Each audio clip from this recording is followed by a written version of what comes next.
कभी कभी लगता है ना, ये जिम्मेदारियाँ ना होती तो ज़िंदगी कितनी खूबसूरत होती। हम जो चाहे वो कर पाते, जैसे चाहे वैसे जी पाते। लाइफ की ड्राइविंग सीट पर बस हम ही हम होते, जिम्मेदारियों का बोझ ना होता। पर ये हो गया सिक्के का एक पहलू।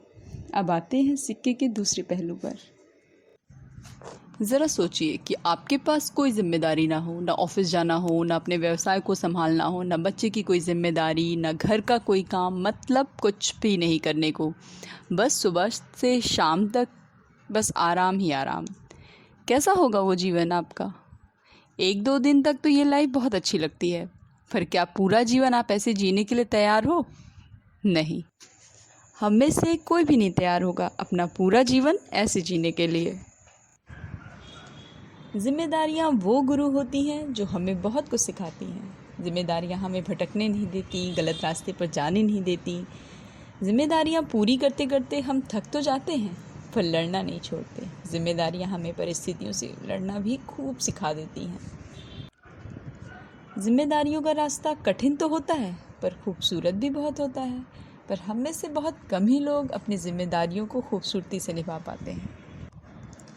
जिम्मेदारियां हमें मानसिक तौर पर एक मजबूत इंसान बनाती हैं, जो कि कोई और नहीं सिखा सकता।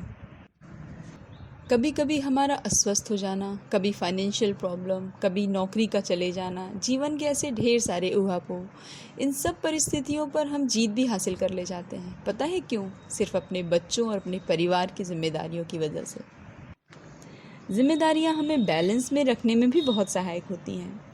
इसमें भी कोई संदेह नहीं है कि कभी कभी इन्हीं जिम्मेदारियों को निभाते निभाते हम इतना फ्रस्ट्रेट हो जाते हैं कि हम अपने ऊपर से नियंत्रण खो देते हैं, पर अगले ही पल ये जिम्मेदारियां ही हमें संभाल लेती हैं। होता है ना ऐसा? किसी अपने का परिवार से चले जाना शायद जीवन का सबसे बड़ा दुख होता है। जिस समय इंसान पूरी तरह से बिखर जाता है, टूट जाता है, ये जिम्मेदारियां ही उसे समेटती हैं, उसे फिर से लड़ने के लिए खड़ा करती हैं। कभी कभी हम अपने आप को ये समझाते भी रहते हैं, कहते हैं कि जब हमारी जिम्मेदारियां ख़त्म हो जाएंगी तब हम अपने लिए कुछ करेंगे, अपने लिए कुछ सोचेंगे। चलिए इसी से जुड़ी एक बहुत अच्छी कहानी सुनाती हूँ आपको। एक बार एक साधु को नदी पार करके दूसरे गांव जाना था।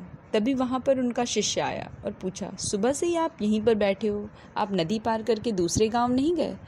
साधु ने बोला, मैं सोच रहा हूँ जब नदी का सारा पानी बह जाएगा तब मैं नदी पार करूँगा।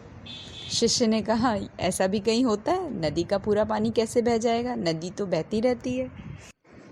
साधु ने कहा, मैं भी तो यही कह रहा हूँ, तुम गांव वालों को यही समझाने की कोशिश कर रहा हूँ कि जिम्मेदारियाँ भी ऐसी होती हैं, नदी के पानी की तरह, जो कभी ख़त्म नहीं होती। और तुम लोग जिम्मेदारियाँ तो निभा रहे हो, पर अपनी जिम्मेदारियों को खूबसूरती से नहीं निभा पा रहे हो। भविष्य के लिए इतना क्यों सोचना? जो है अभी है, वर्तमान में रहते हुए अपनी हर जिम्मेदारियों को खूब मौज मस्ती के साथ निभाओ। भविष्य किसने देखा है? खुश रहने के लिए जिम्मेदारियों के पूरा होने का इंतज़ार मत करो, जिम्मेदारियों के साथ ही खुश रहना सीखो। सच पूछिए तो हम सबका जीवन जिम्मेदारियों के बगैर बहुत ही खोखला है। तो आज से ही जिम्मेदारियों को बोझ बनाकर नहीं, एक अच्छी सोच के साथ निभाना है, ईश्वर का दिया हुआ वरदान समझकर। वीडियो आपको अच्छी लगी हो तो इसे ज़्यादा से ज़्यादा शेयर करें, चैनल को सब्सक्राइब करें, कमेंट करना बिल्कुल भी ना भूलें। मिलते हैं फिर एक अच्छी सोच के साथ मेरी नेक्स्ट वीडियो में। Till then bye bye, take care and thanks for watching.